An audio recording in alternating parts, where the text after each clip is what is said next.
We begin in the Middle East. Secretary of State Antony Blinken has confirmed that Israel has in fact agreed to the Gaza ceasefire deal. The announcement came after a joint meeting that included Israeli Prime Minister Benjamin Netanyahu and Defense Minister Yoav Gallant. In a very constructive meeting with Prime Minister Netanyahu today, he confirmed to me that Israel accepts the bridging proposal, that he supports it. It's now incumbent on Hamas to do the same. And then the parties, with the help of the mediators, the United States, Egypt, and Qatar, have to come together and complete the process of reaching clear understandings about how they'll implement the commitments. Now, Netanyahu is yet to comment on how Israel, in fact, plans to implement the ceasefire proposal presented by President Joe Biden back in May. However, Hamas, which started the war in the region by attacking Israel in October of last year, has not only refused to accept the deal, but has also accused Prime Minister Netanyahu of not wanting peace in Gaza. The U-turn from Hamas comes just days after the group agreed to accept the Gaza Truce deal that was presented by the United States. The Palestinian group is now saying that Washington should not have acted as mediator and blamed the Biden administration for buying time for Israel to carry out a genocide in Gaza. We don't need more negotiations, we need to agree on an implementation mechanism. When Antony Blinken says that the Israelis have agreed, and then the Israelis say that there is an updated document, that means that the American administration is giving in to the Israeli pressures and not the opposite.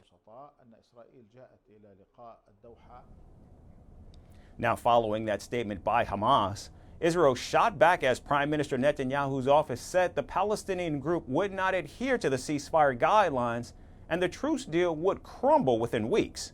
Meanwhile, Secretary Blinken is holding another round of discussions with the other two mediators, Egypt and Qatar.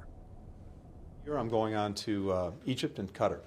These are our two critical partners in this effort to get the ceasefire agreement over the finish line, to get the hostages home, to put everyone on a better path to lasting peace and security.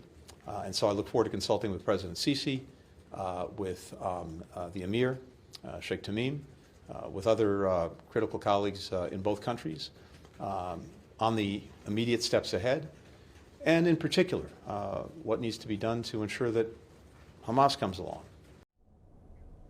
For the first time in almost 10 months, Israel has agreed to an absolute ceasefire in Gaza, and now the possibility of peace rests with Hamas, who could accept the deal and end the bloodshed and suffering being inflicted on millions of Palestinians.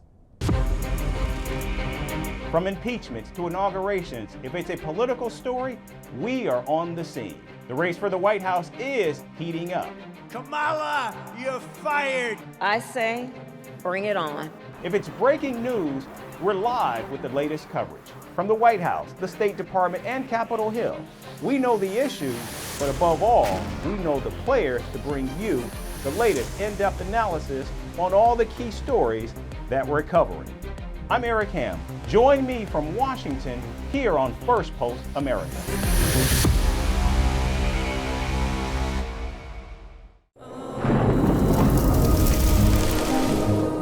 Climate change is on our doorstep. It's time for a revolution to take root. And it starts with 1.4 billion Indians. It starts with one tree. One tree for humanity. One tree for Mother Earth. One tree for our future. Project One Tree, a News 18 network initiative.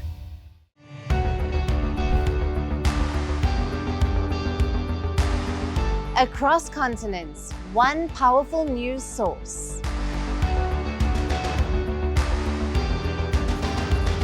Bringing you diverse perspectives on the issues that matter.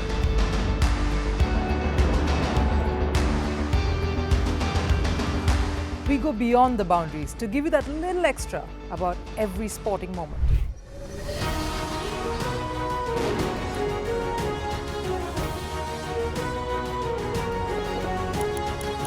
So thank you for making Firstpost 5 million strong. We're counting on your support, and you can trust us to bring you the news unfiltered and unvarnished.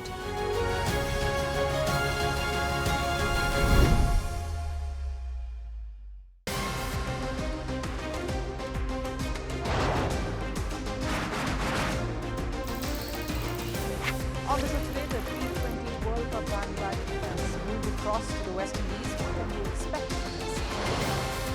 Hello, I'm Alison Green, coming to you from Durban, South Africa. Today we have a special show. Start with a report on India's shifting nuclear posture. The first time since India officially became a nuclear power. Hello and welcome to Firstpost America. I'm Eric Ham, coming to you live from the nation's capital in Washington, D.C.